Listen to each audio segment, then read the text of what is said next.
Hi everyone, welcome to Virsas Academy. So in this video, we are going to discuss some of the important international environment convention and protocols. So in this lesson, we are going to cover about the Rio de Janeiro Earth Summit. Okay. So this lecture is presented by me, Manish Chaudhary. So you can subscribe our channel, Virsas Academy, to make your preparation for UPSC and state PCS examinations like GPSC, PPSC, UPPSC, and many more government competitive examinations. Because in all government competitive examination there is a huge weightage of environment. So let's start this lecture. So the now we will going to discuss about the Rio Earth Summit 1992. So United Nations Conference on Environment and Development, short from UNCED, is also known as Rio de Janeiro Earth Summit. ठीक है. और ये जो Rio summit जो इसको और भी बहुत सारे नेम से जानते हैं, इससे Rio de Janeiro Earth summit, Rio conference on Earth and summit. ठीक है. और ये कब was a major United Nation conference थी. ये मेजर एक यूएन कॉन्फ्रेंस थी. ठीक है. और ये कब हुई थी? 1992 में. ये कहाँ हुई थी? Rio de Janeiro, Brazil. ये प्लेस है ब्राज़ील में. ठीक है. वहाँ हुई थी. और जो Earth Summit was created as a response to member state to cooperate together internationally on the development issue. So जैसे आप जानते हो, अगर वर्ल्ड हिस्ट्री पढ़े होगी तो वर्ल्ड हिस्ट्री में आप कोल्ड वॉर को पढ़े होगे. तो कोल्ड वॉर 1991 में एंड हो जाता है with the disintegration of USSR. So USSR का डिसइंटीग्रेशन होता है 1991 में, और उससे कोल्ड वॉर एंड हो जाती है. ठीक है. सो कोल्ड वॉर के एंड होने के बाद बहुत सारे क्लाइमेट रिलेटेड इशूज दुनिया के सामने आते हैं. और क्लाइमेट रिलेशन इशू एक ऐसा इशू है जो कि एक इंडिविजुअल कंट्री उस पर एक्ट नहीं कर सकता. उसमें कोलैबोरेशन की ज़रूरत होती है. तो उसमें हम लोग ये नहीं कर सकते कि कोल्ड वॉर आप इस पर पॉलिसी बनाओ, हम पॉलिसी नहीं बनाएंगे, क्योंकि इन्वायरमेंट अगर इम्पैक्ट करेगा तो वो सभी कंट्रीज को करेगा. मे बी कि कोई कंट्री ज़्यादा उसको फेस करे, कोई कंट्री उसको कम फेस करे, लेकिन वो इम्पैक्ट जो क्लाइमेट का होगा वो सभी कंट्रीज पे होगा. दैट इज वाई सभी कंट्रीज ने डिसाइड किया कि वो कोलैबोरेट करेंगे on the matter of environment और सस्टेनेबल डेवलपमेंट. ठीक है. So due to this issue the of sustainability, जो इन्वायरमेंटल प्रॉब्लम, जो क्लाइमेट प्रॉब्लम थी, वो बहुत ही बड़ी थी. That is why so individual nations ने फील किया कि वो they are very small when to take action individually on this climate change issue. So that is why they come to collaborate each other, and this Earth Summit was held to perform ठीक है, perform as a member state to collaborate with each other countries. ठीक है. सो एक important achievement जो रियो अर्थ summit 1992 का था वो था कि जो बहुत सारे क्लाइमेट रिलेटेड जो कन्वेंशन, जैसे क्लाइमेट चेंज कन्वेंशन, जैसे क्योटो प्रोटोकॉल्स है, फिर पेरिस एग्रीमेंट है. सो ये सभी जितने भी प्रोटोकॉल्स है, एग्रीमेंट्स है, जो भी क्लाइमेट रिलेटेड है, वो अर्थ समिट से स्टार्ट हुआ. ठीक है. सो अर्थ समिट के बाद लोगों ने क्लाइमेट चेंज को सीरियसली लेना स्टार्ट किया, और बहुत सारे नेशंस टुगेदर आए, डिस्पाइट कि वो किस पॉलिसी को फॉलो करते हैं, वो डेमोक्रेटिक कंट्री है कि नहीं, कि कम्युनिस्ट कंट्री है. वो डिस्पाइट द फैक्ट वो क्लोजर आए कि हमको इस जो क्लाइमेट इशू है उस पर हम लोग को कोलैबोरेट करने की ज़रूरत है. So Earth Summit resulted in the following document. ठीक है. तो अर्थ समिट जो हुआ था उसमें बहुत सारे डॉक्यूमेंट सामने आए, और उसमें सबसे पहले था कि Rio declaration on environment and development. ठीक है. सो ये एक तुम्हारा डॉक्यूमेंट बाहर निकल गया है, और इसी को हम लोग बोलते हैं United Nation conference on environment development, short form में बोलते हैं यूएनसीईडी, और जिसको इनफॉर्मली हम बोलते हैं अर्थ समिट. सो रियो डी जेनेरियो जो समिट हुआ, जो मीटिंग हुई, उसी का एक प्रोडक्ट था अर्थ समिट.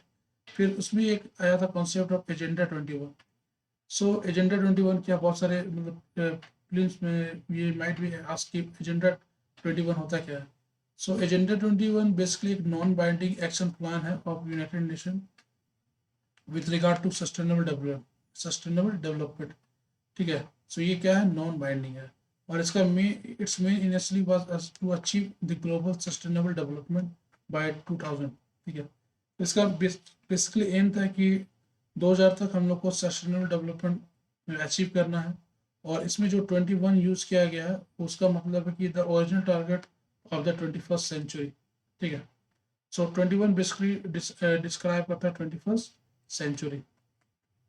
नेक्स्ट जो तुम्हारा इसमें कॉन्सेप्ट निकल के आया वो तुम्हारा forest principle. So the forest principle जो कि ऑल्सो बोला जाता है द रियो फॉरेस्ट प्रिंसिपल, ठीक है, फॉर्मली एक non legally binding authoritative statement है, ठीक है, और जो बोलता है कि global consensus on the management and conservation of sustainable development of all type of forest. So जितने भी फॉरेस्ट है उसका कंजर्वेशन होना चाहिए, उनके पास सस्टेनेबल डेवलपमेंट होना चाहिए, वो इस फॉरेस्ट प्रिंसिपल्स में बोला गया है, जिसको हम लोग रियो फॉरेस्ट प्रिंसिपल से भी जानते हैं। ठीक है, और तुम अगर अर्थ समिट को देखोगे तो it is a non legally binding document है and it makes several recommendation for the conservation of forestry. तो ये जो फॉरेस्ट प्रिंसिपल है ये बेसिकली एक नॉन लीगली बाइंडिंग डॉक्यूमेंट है और जिसका एम है कि conservation and sustainable development of the forestry, forest को कंजर्व करना।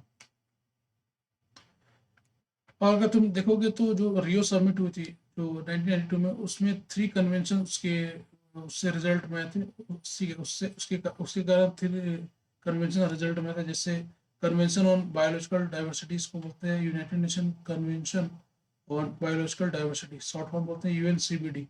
United Nation conference United Nation framework convention on climate change, इसको बोलते हैं United Nation framework convention on climate change, UNFCCC इसको शॉर्ट फॉर्म में बोलते हैं।